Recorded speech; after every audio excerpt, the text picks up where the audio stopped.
Et la sécheresse fragilise davantage nos cours d'eau avec les épisodes de canicule. Certains ruisseaux et rivières de Savoie et Haute-Savoie atteignent des niveaux critiques, mettant en danger les espèces qui y vivent. Pour limiter les dégâts, les pêcheurs organisent des opérations de sauvetage.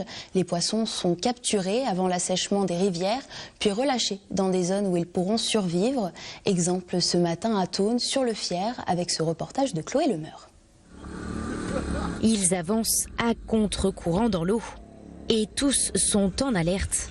Mais ici, sur la rivière du Fier, la pêche est électrique. Le porteur de l'appareil va se servir d'une anode qui a une aire d'efficacité entre 1,50 m et 2 m. Et en fait, ça va provoquer une nage forcée au poisson et le tétaniser quand il sera très proche du cercle. Ce qui fait qu'on pourra le capturer avec des épuisettes et le mettre dans les seaux. Dès qu'il sort du champ électrique, il reprend toute sa vigueur instantanément. Une technique sans danger pour le milieu, mais indispensable à la survie de ces petits habitants. Sur ce cours d'eau, le débit est très faible, 0,800 mètres cubes par seconde. Nous avons un phénomène karstique du sol qui fait que l'eau s'infiltre dans le sol et à un moment, on n'a plus d'eau de surface, donc elle passe en dessous pour ressortir plus bas. Donc là, c'est bien le cas, nous allons remettre les poissons plus bas où nous sommes sûrs qu'ils auront de l'eau tout l'été. Une situation d'urgence amplifiée par la canicule et les phénomènes de sécheresse répétés. D'ici 2 jours, la rivière sera complètement à sec. On a juste assez d'eau pour que nos alevins puissent aller très facilement dans l'épuisette. À savoir que les alevins, ce sont quand même les alevins de l'année, ce sont quand même les poissons les plus fragiles.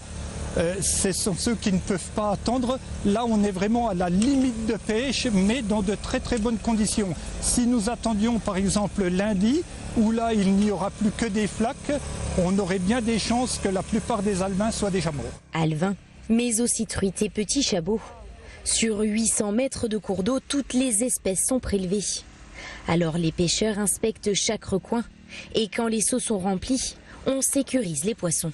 Là, on a le bac où on va stocker les poissons en attendant d'aller les déverser plus bas dans le Fier. Donc c'est un bac où on a pris de l'eau fraîche avec une bouteille d'oxygène pour garder l'oxygène dissous qui est indispensable aux poissons. Et donc on surveille les paramètres température et oxygène en permanence avec une sonde, voir s'il faut remettre un peu d'oxygène ou s'il faut rafraîchir l'eau. Mais il faut quand même agir vite.